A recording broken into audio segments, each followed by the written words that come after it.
السلام علیکم ورحمۃ اللہ۔ حضرت صفیہ رضی اللہ تعالیٰ عنہ کرانہ بن ابو حقیق کے نکاح میں تھیں۔ صفیہ کے چچا کی بیٹی نبی کریم صلی اللہ علیہ وسلم نے دیا قلبی کو دے دی تھی، اس لیے رسول اللہ صلی اللہ علیہ وسلم نے اس کا وعدہ دیا سے کر رکھا تھا اور صفیہ رضی اللہ تعالیٰ عنہ کو روک لیا تھا۔ جب اس کو قیدی بنایا گیا تھا تو اس وقت وہ نئی نویلی دلہن تھی، اپنے گھر میں داخل بھی نہیں ہوئی تھی۔ رسول اللہ صلی اللہ علیہ وسلم نے حضرت بلال رضی اللہ تعالیٰ عنہ کو حکم دیا تھا کہ وہ صفیہ رضی اللہ تعالیٰ عنہ کو اقامت گاہ میں لے جائیں، یعنی وہاں پہنچا دیں۔ چنانچہ حضرت بلال رضی اللہ تعالیٰ عنہ اس کو ساتھ لے کر مقتولین کے بیچ سے گزرے تو رسول اللہ صلی اللہ علیہ وسلم نے اس کیفیت کو ناپسند کیا اور فرمانے لگے، اے بلال، کیا تیری شفقت و رحمت رخصت ہو گئی ہے؟ اس کے سامنے رسول اللہ صلی اللہ علیہ وسلم تشریف لائے تو مسلمان ہو گئی، لہٰذا اس کو رسول اللہ صلی اللہ علیہ وسلم نے اپنے لیے پسند فرما لیا تھا اور آپ نے اس کے ساتھ شب باشی کر لی، یعنی آزاد کر کے نکاح کر۔ مگر زیادہ لوگوں کو اس بات کا علم نہیں تھا، ہر کوئی ان میں سے یہ توقع کر رہا تھا کہ وہ اسی کو دیا جائے گا۔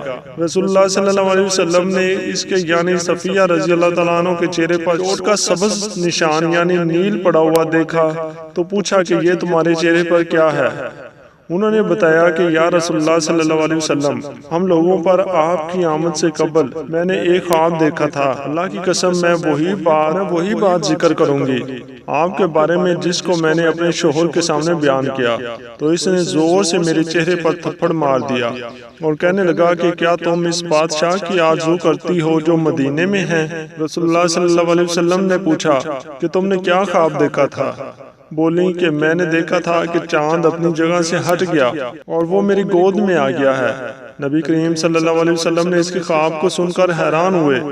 نبی کریم صلی اللہ علیہ وسلم نے مدینے کی طرف واپس لوٹنے کا ارادہ کیا اور جب سوار ہونے لگے تو آپ نے وہ کپڑا جو بطور چادر آپ نے لیا ہوا تھا، آپ نے وہ چادر صفیہ رضی اللہ تعالیٰ عنہ کی پیٹھ پر اور اس کے چہرے پر ڈال دی، بعد اس کا کنارہ پیچھے باندھ دیا۔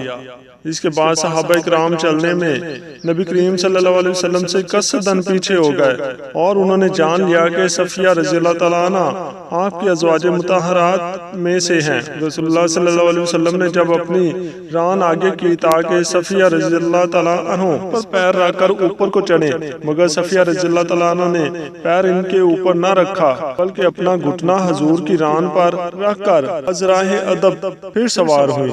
جب نبی کریم صلی اللہ علیہ وسلم نے خیمے میں ان سے شب باشی کی تو حضرت ابو ایوب پوری رات تلوار ہاتھ میں لے کر حضور کے خیمے کا پہرا دیتے رہے۔